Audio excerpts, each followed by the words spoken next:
This is going to be the final lecture in this section, and in this lecture we're going to be talking about how the speaking exam is marked by the examiners. You can actually find this out for yourself online. It's not like a hidden secret. If you go to Google and you search for IELTS speaking band descriptors, you will see this for yourself. But the band descriptors can be a little bit confusing and inaccessible to some people. So the idea of this lecture is to break everything down and make it very easy to understand. So let's get started. Basically, IELTS speaking is assessed by looking at 4 different categories, 4 different skills in terms of your speaking.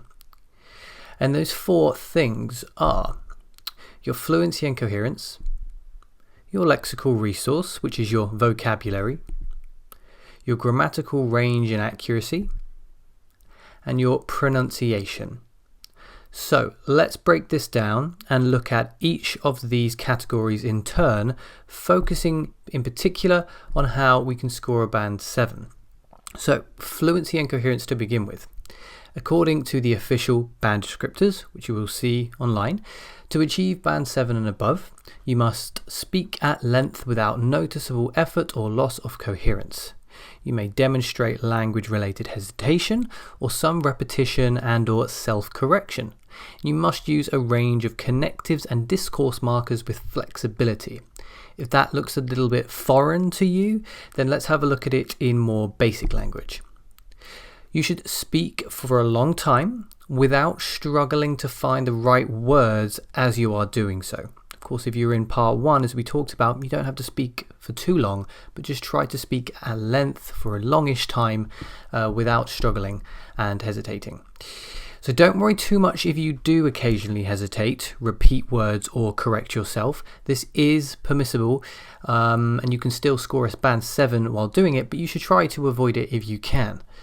And finally, you should link your ideas with appropriate words and expressions, but try not to rely on the same expressions and words every time. I have a few students, for example, who are too dependent on the word so. So I'm using it myself there, as you can see. But we want to try and use flexibility when we use these discourse markers. Moving on to vocabulary, moving on to lexical resource.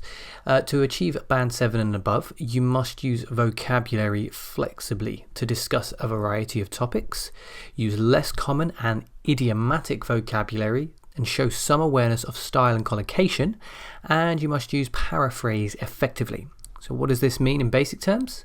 Well, you need to show that you can talk about a variety of different topics by using a range of vocabulary related to that topic. So be comfortable talking about lots of different topics. You need to use a few idioms and some less common expressions in your answers, and make sure to use collocations. And we'll look at the idea of idioms and collocations later in this course. And you need to avoid repeating the same words throughout. So this is the idea of paraphrasing, not repeating the same words and expressions. If we think about grammar, in order to achieve a band 7 or above, you need to use a range of complex structures with some flexibility, and you need to frequently produce error-free sentences, though some grammatical mistakes may persist. This one seems pretty self-explanatory, but let's break it down.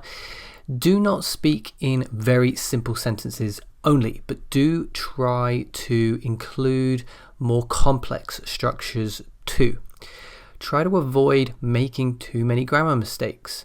Don't worry if you make a few over the course of the test. Please don't let that distract you if you notice that it happens. Do try to come back and self-correct, but don't let it throw you off your rhythm and your flow. Aim for a sentence accuracy rate of above 50%. If you do that, then we can say that the majority of your sentences are error-free. And finally, if we think about pronunciation, in order to achieve band 7 and above, you need to show all the positive features of band 6, but not all the positive features of band 8 necessarily. So we can't really rely on Band 7 band descriptors here to highlight what we need to do. We need to think about what's involved in a 6 and an 8. One thing that is mentioned though for Band 7 is that you need to use a wide range of pronunciation features with mixed control. Essentially, for Band 6, you need to generally be understood, but for Band 8, you need to be easy to understand throughout. Those are in the band descriptors. So if we think about this in basic terms, we can see that you need to make sure that all of the Band 6 band descriptor criteria are met, but also meet a few of the Band 8 band descriptor criteria.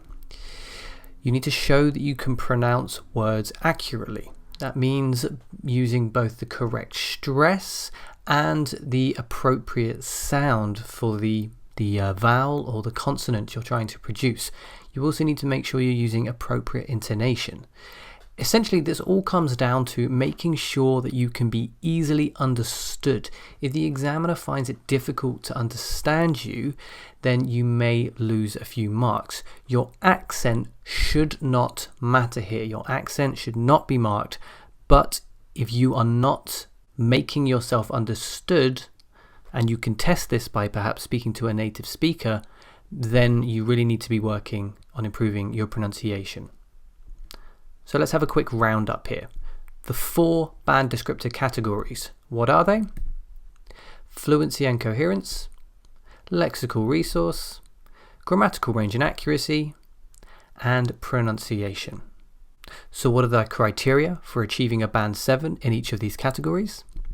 Well, for fluency and coherence, you need to speak clearly at length, use a range of connecting expressions, use discourse markers, and you need to try to avoid hesitation, but don't worry too much about it because you can hesitate a bit. In terms of lexical resource, to score a Band 7, you need to use vocabulary to discuss a variety of different topics and be comfortable talking about different topics. Use less common vocabulary and try to use a few idioms as well. Show style and use collocations. Don't worry too much about the style aspect here, but do try to use collocations. And you need to paraphrase effectively and avoid repetition of particular words and phrases. For Band 7 in grammar, you need to show a range of grammatical constructions, both simple and complex. Don't rely too much on the simple sentences.